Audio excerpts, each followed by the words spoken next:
that particulate matter would be sequestered and removed by dry vegetation in the outlet channel.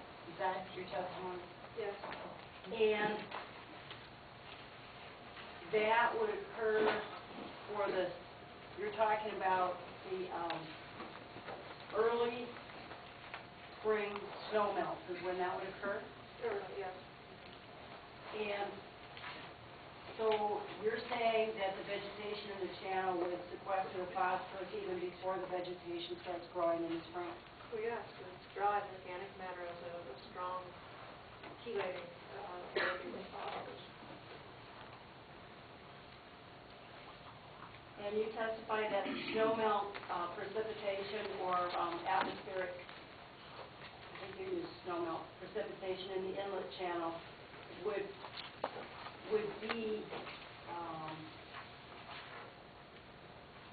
not be heavy in sediments and nutrients because it's just the atmospheric deposition in the channel itself.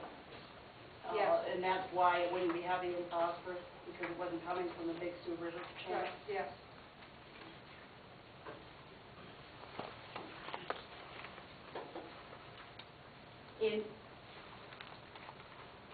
You acknowledge that the volume of water caused by direct precipitation in the inlet channel, this atmospheric deposition, would be minor compared to the amount of water that would come into the channel otherwise in the Big Sioux River during flood events, correct?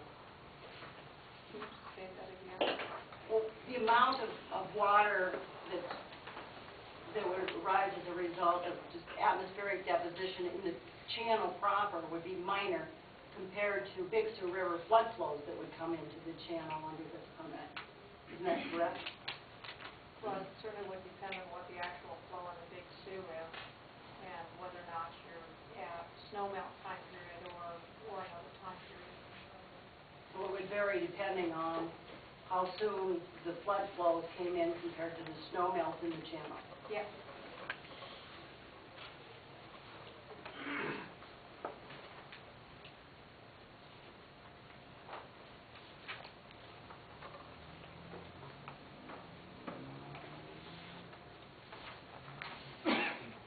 And on page 30 of your report, you indicate that the anticipated phosphorus load in Lake Ponset due to snowmelt water coming from the channel at the flood control gate would be small compared to the load from Lake Albert. Let me find you here. And that's page 30 of your report.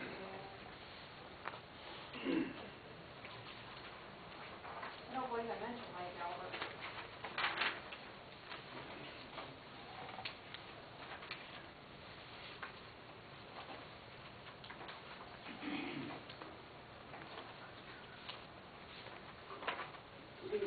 The last paragraph of page 30. If flow is available from the inlet channel, the anticipated phosphorus load into Lake Ponset due to the introduction of snowmelt water would be small compared to the phosphorus load entering from Dry Lake and Lake Albert.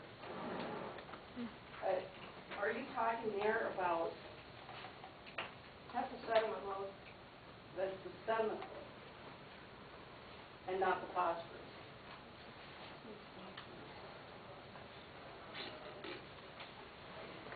So your testimony now is that it's sediment, not phosphorus? Well, hold on. Let me just read it. If flow is available from the inlet channel, the anticipated phosphorus load in Lake Ponset due to the introduction of snowmelt water would be small compared to the phosphorus load entering from Dry Lake and Lake Albert, estimated to be 65,300.75 pounds of phosphorus according to the Phase 1 diagnostic study, as well as the amount of phosphorus supplied by the sediment to the lake, which was estimated to be approximately equal to the annual tributary loading according to the Oakwood Lakes Lake Ponset Project 20 water program, state program. The amount that would come in from that snowmelt would certainly be less than the 65,000 estimated from the Phase 1 diagnostic study and an approximate equal amount from the sediment. And there you're talking about amount or total pounds. Yes, that would be pounds of phosphorus. And you're not talking about the concentration being lost, right? No, didn't talk about concentration, just the load.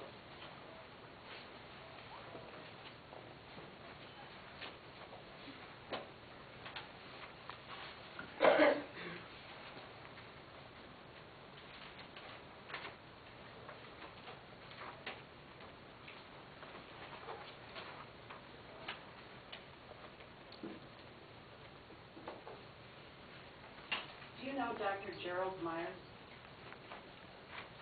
No.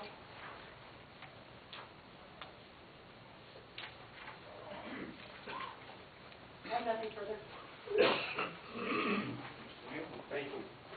So, I believe you did testify that you would expect the velocity of the water coming out of the Big Sioux to be higher and going through the Boswell diversion channel, isn't that correct? Compared to what? Compared to the inlet or outlet? If it came through the inlet or outlet? Yeah, this is basically a constructed channel, so it's straight. It's a straight, I mean, I think you're This one's exact. a meandering one, so the velocity you get through here, since you basically have a right angle that the Sioux River takes to go that way. I think your exact words when you were describing that was, that's a straight shot right from the river to dry lake, right? Sure looks like a straight shot, And- they're taking that section. And of course, if that higher velocity water would have a greater potential for carrying suspended nutrients and phosphorus into the lake, would it not? Depends on how much comes with it, I guess.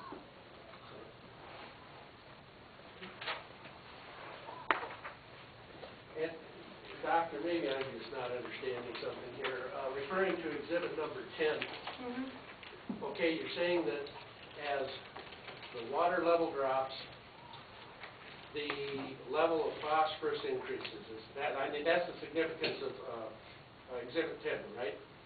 Yes.